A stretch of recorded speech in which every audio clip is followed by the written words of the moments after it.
فلما دخلوا على يوسف آوى إليه أبويه وقال ادخلوا مصر إن شاء الله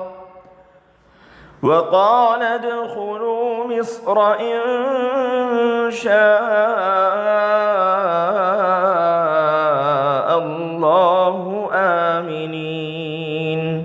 پھر جب یہ سب یوسف علیہ السلام کے پاس پہنچے تو یوسف علیہ السلام نے اپنے والدین کو اپنے پاس جگہ دی اور کہا مصر میں انشاءاللہ امن اور چین کے ساتھ قیام فرمائیے۔ فلما دخلوا علی یوسف، بعض روایات سے معلوم ہوتا ہے کہ حضرت یوسف علیہ السلام نے کافی مقدار میں ساز و سامان، بہت ساری سواریاں اور سہولت کے اسباب اپنے بھائیوں کے ساتھ کنعان بھیجیں تاکہ حضرت یعقوب علیہ السلام پوری تیاری کے ساتھ ماں اپنے اہل و عیال کے بسہولت مصر پہنچ سکے۔ چنانچہ حیات یوسف علیہ السلام کی بشارت ملنے اور آنکھوں کے روشن ہو جانے کے بعد حضرت یعقوب علیہ السلام اپنے خاندان کو لے کر، جن کی تعداد اس وقت تورات کی روایت کے مطابق 70 تھی، مصر کے لیے روانہ ہو گئے۔ یقیناً حضرت یعقوب علیہ السلام کے لیے بہت بڑی زندگی تھی اس بات میں کہ حضرت یوسف علیہ السلام باحیات ہے۔ حضرت یوسف علیہ السلام کو اطلاع ہوئی کہ والد خاندان سمیت شہر کے قریب پہنچ گئے، فوراً ماں آیان مصر کے بڑے بڑے سردار اور وزراء ان سب کے ساتھ استقبال کے لیے باہر نکلے۔ حضرت یعقوب علیہ السلام نے جب مدت دراز کے بچھڑے ہوئے اپنے لخت جگر اور نور نظر کو دیکھا تو سینے سے چمٹا لیا۔ پھر حضرت یوسف علیہ السلام نے تعظیم و اکرام کے ساتھ اپنے والدین کو اپنے پاس بٹھایا اور ہر طرح کی خاطر مدارات کی۔ کچھ دیر تک یہ سلسلہ چلتا رہا۔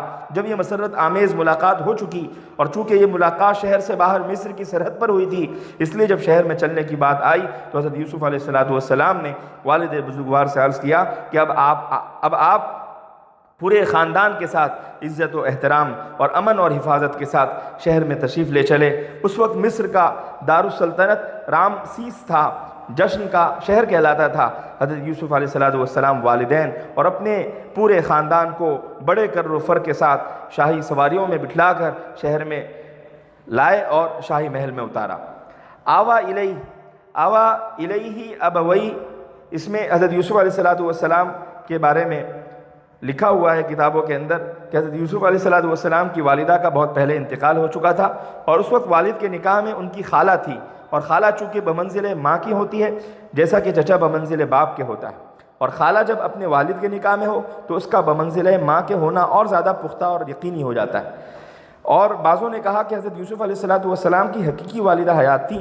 ابن جریر فرماتے ہیں کہ ان کی ماں کے انتقال پر کوئی دلیل موجود نہیں، اور قرآن کریم کا ظاہر بھی اسی بات پر دلالت کر رہا ہے۔ بہرحال اکثر مفسرین اور مورخین اس بات کے قائل ہیں کہ مصر میں داخل ہونے کے وقت حضرت یعقوب علیہ السلام کے نکاح میں حضرت یوسف علیہ السلام کی حقیقی خالہ تھی، مگر ابن کثیر کا رجحان اس بات کی جانب ہے کہ حقیقی والدہ زندہ تھی اور وہی ساتھ میں تھی، جیسا کہ کتابوں کے اندر اور تفسیر کبیر، تفسیر روح المعانی، تفسیر مظہری اور تفسیر ابن کثیر میں دیکھا جا سکتا ہے۔ وقال ادخلوا مصر ان شاء اللہ آمنین، اس قول کی وجہ یہ ہے کہ حضرت یوسف علیہ السلام نے والدین اور اہل خاندان کا استقبال شہر سے باہر کیا تھا، اور حضرت عبداللہ بن عباس رضی اللہ تعالیٰ عنہما سے ادخلوا مصر کی تفسیر یہ منقول ہے کہ امن کے ساتھ اس میں قیام کرو۔ اقامت کو دخول کے لفظ سے بیان کرنا دونوں کے درمیان اقتران کی وجہ سے ہے، قریبی ہونے کی وجہ سے۔ انشاءاللہ کیوں کہا؟ ایک قول یہ ہے کہ استثناء کا تعلق امن سے ہے نہ کہ دخول سے، اور معنی یہ ہے کہ داخل ہو جاؤ شہر میں امن کے ساتھ اگر اللہ نے چاہا۔